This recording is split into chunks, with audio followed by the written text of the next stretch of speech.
नमस्कार दोस्तों, seller school में आपका स्वागत है। ये मेरा तीसरा वीडियो है पोलर कोड सीरीज में। ये वीडियो में आपको सिर्फ इम्पोर्टेंट टॉपिक्स कवर करूंगा जो यूजुअली ओरल एग्जामिनर पूछ सकते हैं। आप ये वीडियो देखने के बाद तो पूरा कॉन्फिडेंस आ जाएगा to answer any polar code related questions. इसलिए मैं सजेस्ट करूंगा आप ये वीडियो एंड तक देख लीजिए।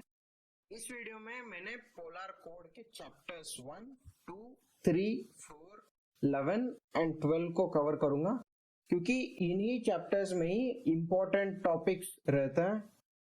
चलो अभी चालू करते हैं पार्ट 1A सेफ्टी मेजर्स। इसमें chapter 1 general provisions. General provisions में सिर्फ आपको पोलर कोड को लेकर सारे डेफिनेशंस देखने को मिलेगा। अभी हम एक एक करके समझने को कोशिश करेंगे। ये तो मिनिमम वाला डेफिनेशन है, मतलब जो सर्वेयर अगर पूछेगा तो आपको टैकल करने के लिए। सो ये डेफिनेशन तो कम से कम अच्छे से थोड़ा समझ लो। ओपन वाटर्स मतलब जो सी एरियाज खाली खाली पड़े रहते हैं। एंड ये भी है that no ice of land origin must be present. Ice formation sea areas में 10% से भी कम होना चाहिए। Ice free waters, sea area जो पूरा आइस फ्री रहता है उन्हें आइस फ्री वाटर्स करके बुला जाता है। पोलर रीजन वाला आइस को भी 4 कैटेगरीज में डिवाइड किया है on the basis of its age and thickness. Categories होगा first year ice, thin first year ice, medium first year ice and old ice. First year ice का मतलब है आइस जो 1 साल से ज्यादा ग्रोथ अटेन नहीं किया है। And first year ice young ice से ही डेवलप होता है।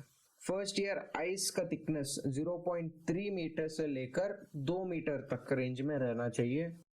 थिन फर्स्ट ईयर आइस का मतलब है फर्स्ट ईयर आइस जिनका थिकनेस 0.3 मीटर से लेकर 0.7 मीटर तक होना चाहिए।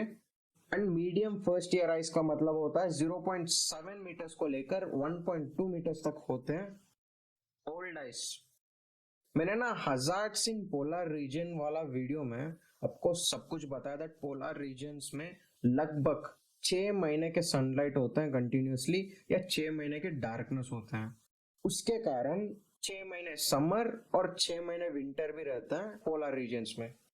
ओल्ड आइस का मतलब होता है सी आइस जो इस 6 महीने वाला समर मेल्ट को सरवाइव किया एंड सरवाइव करने के बाद भी उसका थिकनेस अगर 3 मीटर या 3 मीटर से भी ज्यादा होते हैं उनको ओल्ड आइस बोलते हैं।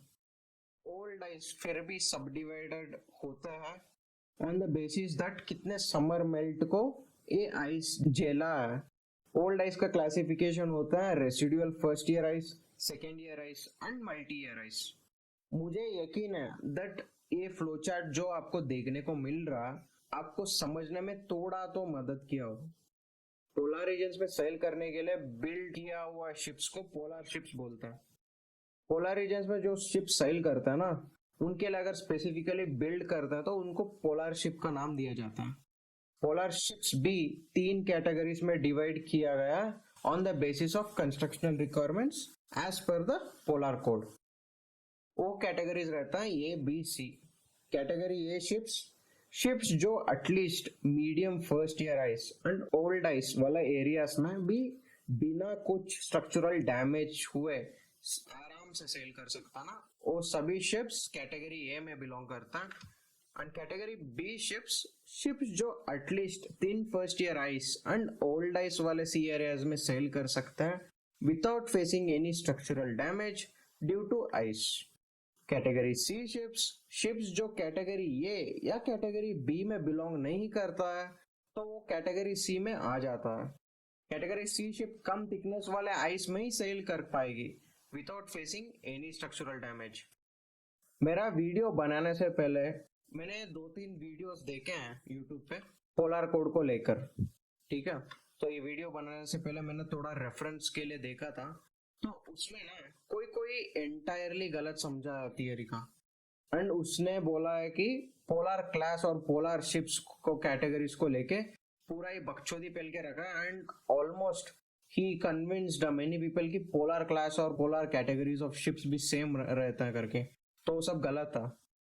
मैं एक पर्सनल सजेशन बता रहा हूँ, कोई भी वीडियोस या नोट्स को आप ब्लाइंडली ट्रस्ट मत करो, क्योंकि वो नोट्स जो लिखा है ना, वो उस टाइम का आईएमओ रेगुलेशन कुछ और होगा, अब प्रेजेंट आप जब देख रहे हो कुछ और रहता है, तो ब्लाइंडली ट्रस्ट मत करो। ओके, सो सिर्फ आप रेफरेंस के लिए यूज करो, बट आपका नॉलेज जो रहता है एट प्रेजेंट टाइम में जो बुक्स आते हैं आईएमओ से वगैरह, आप थोड़ा उनको पढ़िए।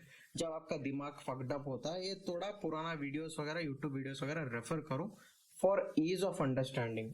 ठीक है, डोंट मेक वीडियोस और notes as your only source of understanding, use it as for referring purposes only, but आपका नॉलेज पूरा बुक को पढ़ने से ही होना चाहिए। सिर्फ ये समझ लो, नहीं तो पूरा आप ओरल एग्जामिनर में उल्टा सुल्टा आंसर बोल के आ जाएगा, फिर वो सर्वेयर फेल कर देगा वैसे ही। चलो अब आगे बढ़ते हैं पोलर क्लास में।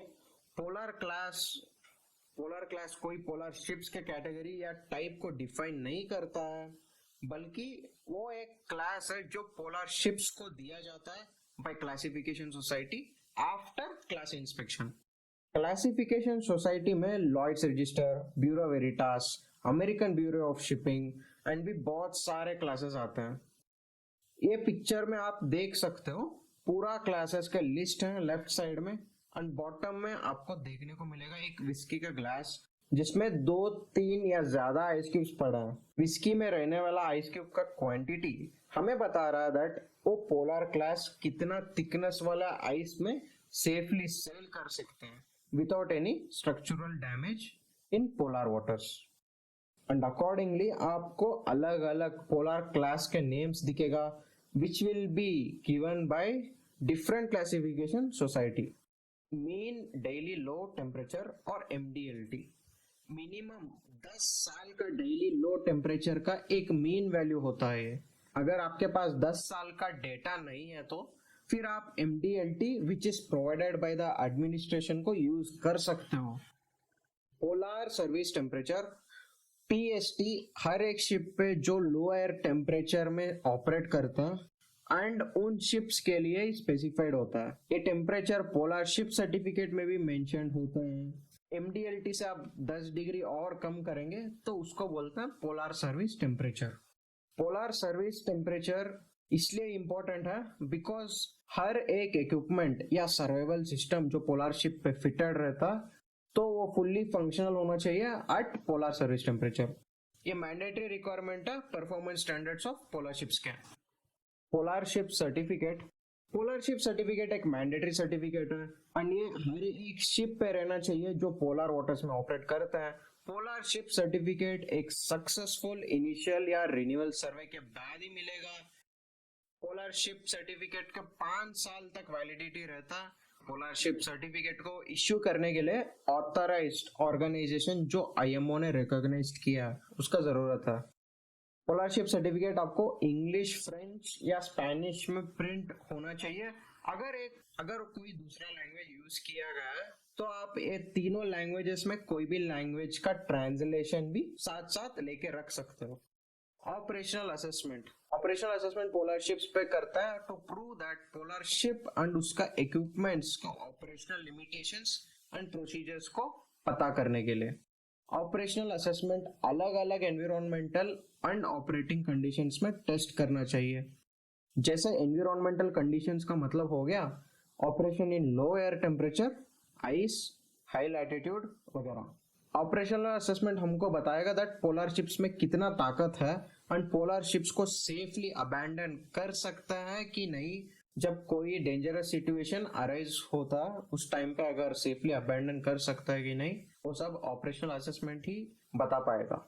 अगर आपको पोलर रीजन के हजार्ड्स के बारे में कुछ नॉलेज नहीं है तो मेरा second video of polar code and तक देख लो, उसमें मैंने सब कुछ बताया, सब कुछ अच्छे से एक्सप्लेन किया हूँ। थोड़ा सा वीडियो वगैरह कमी रहेगा बिकॉज वीडियोस वगैरह मिलता नहीं है, मैं बहुत ढूंढा था तो मैंने पिक्चर से डाल के काम चला लिया ऐसे ही। तो आप समझ सकते हो अगर if you listen and understand what I am saying तो आपको पूरा समझ में आ जाएगा। अगर आपको अच्छा लगे तो हमारा वर्क तो थोड़ा सा सब्सक्राइब कर लीजिए, हमको भी थोड़ा मोटिवेशन हो जाएगा और अच्छे वीडियो बनाने के लिए कोशिश करेंगे। Chapter 2 polar water operational manual PWOM। Polar water operational manual सिर्फ पोलर शिप्स को ही अप्लाई होगा एंड ये मैनुअल में आपको ship specific capabilities and limitations को देखने को मिलेगा। और ये कैपेबिलिटीज एंड लिमिटेशंस को पता करने के लिए आपको ऑपरेशनल असेसमेंट करना पड़ता है, जो मैंने इससे पहले बताया था। पोलर वाटर ऑपरेशनल मैनुअल में आपको प्रोसीजर्स मिलेंगे on how to avoid dangerous hazards of polar region and अगर कुछ इंसिडेंट हो गया तो शिप पर्सनल को क्या करना चाहिए, ये सब प्रोसीजर उसमें मिलेगा। इमरजेंसी रेस्पॉन्स प्रोवाइडर्स मतलब search and rescue, spill response team, salvage को कैसा कांटेक्ट करना चाहिए एंड आइस ब्रेकर का असिस्टेंस कैसा ले, ये सभी प्रोसीजर्स आपको पोलर वाटर ऑपरेशनल मैनुअल में ही देखने को मिलेगा।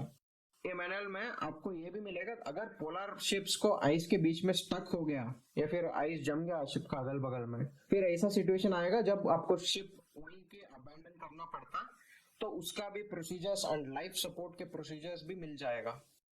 चैप्टर 3 शिप स्ट्रक्चर, ये चैप्टर आपको बताएगा दैट कौन सा type of materials scantlings use करना चाहिए to maintain structural integrity of a polar ship. Polar ships के पास को बेयर करने के लिए एंड पोलर सर्विस टेम्परेचर में ऑपरेट करने के लिए एबल रहना चाहिए। आइस स्ट्रेंथन्ड शिप्स, ये होता है आइस ब्रेकर्स वगैरह। ये शिप्स को ऐसा डिजाइन करना चाहिए दैट कोई भी ग्लोबल या लोकल स्ट्रक्चरल लोड्स को अच्छे से बेयर करने के लिए without damage to the ship structure. जो भी मटेरियल्स यूज किया है टू कंस्ट्रक्ट द शिप वो सब एडमिनिस्ट्रेशन से अप्रूव्ड होना चाहिए।